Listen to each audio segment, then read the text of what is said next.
So talking about which games inspired us to make Hark The Ghoul, right? And how we came to making this game. It started with Dark Souls.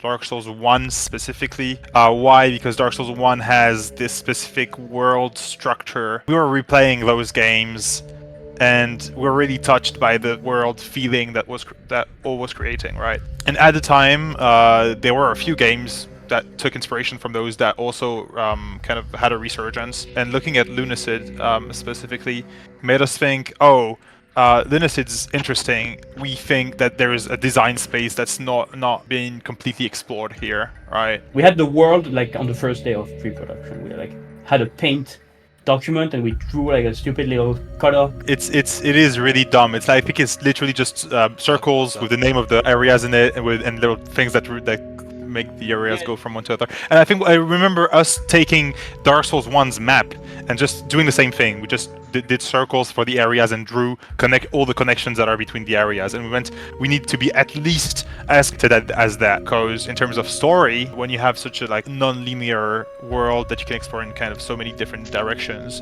instantly becomes how do you make it a coherent story with a start, a middle, a finish? How do you make it so players understand what they're doing? There is a reason why so many games have loading screens or like long elevators that aren't really physically sound with the world, right? But we wanted every single transition to be physically sound. So when you're actually taking an elevator or climbing a ladder or whatever, or opening a door, it actually physically connects the whole world, right? And there's no inconsistencies there. And that's also very difficult, both from the side of making the actual level and from the side of implementing it and making it work and making it not broken gameplay-wise. There's kind of two layers of story, right?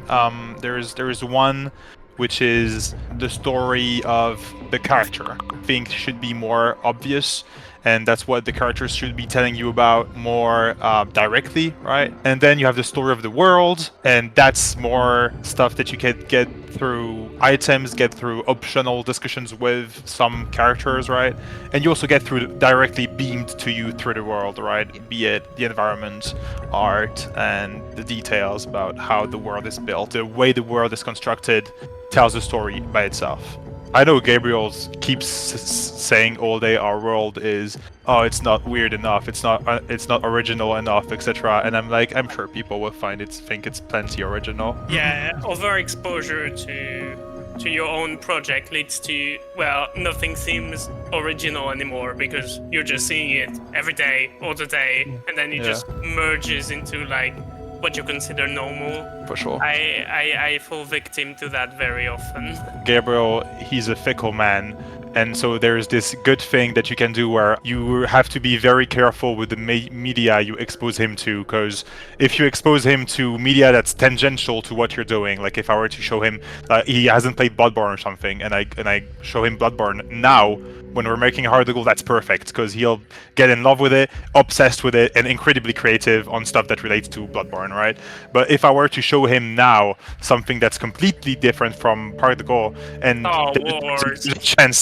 there's a chance, like Star Wars, yeah, and there's a chance he'd get obsessed with it, and then we'd get difficulties having him do anything on Hark The Ghoul for a few weeks, right? Like, more and more, like, discussions go on with Kwalee, and the more I feel like an animal. Like there are two humans in the studio and one beast, one creature. He's the drawing creature, yeah. On the opposite end, I feel like a fucking machine because I know exactly what I want to do with each zone since fucking 2 years ago, and I just get around to it and do it. And I don't change. I have a plan, and I see if it works. I have my idea set out since pre-production started. Yeah, and for me it's also a bit different, especially because I do all the programming. It's a lot of just mindlessly doing what we said we'd be doing, and so I'm super happy when I get just a little bit of a shred of time to do creativity. Oh, it's time to do animations for a monster. Oh, it's time to think of a new weapon gameplay. I'm like, oh, thank God, yes. Yeah. We started working on it in late 2023, but a lot of the ideas that made it into the game came from much earlier. Hugues and I met and studied game design together in university. Gabriel and I also knew each other from a long time, friends of friends, right? And when Hugues and I thought, okay, what if we made a cool prototype together, right?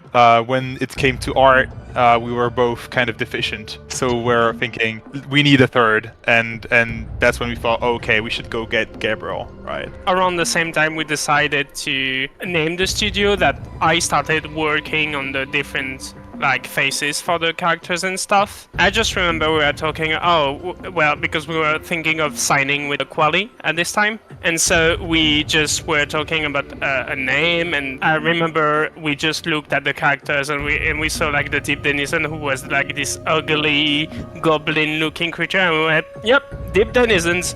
Yep. That's it, yeah. That's it. Yeah, and then Gabriel just went on to make a logo, which was 3 disgusting guys that had kind of our energies. And we're like, okay, that's us. That's good.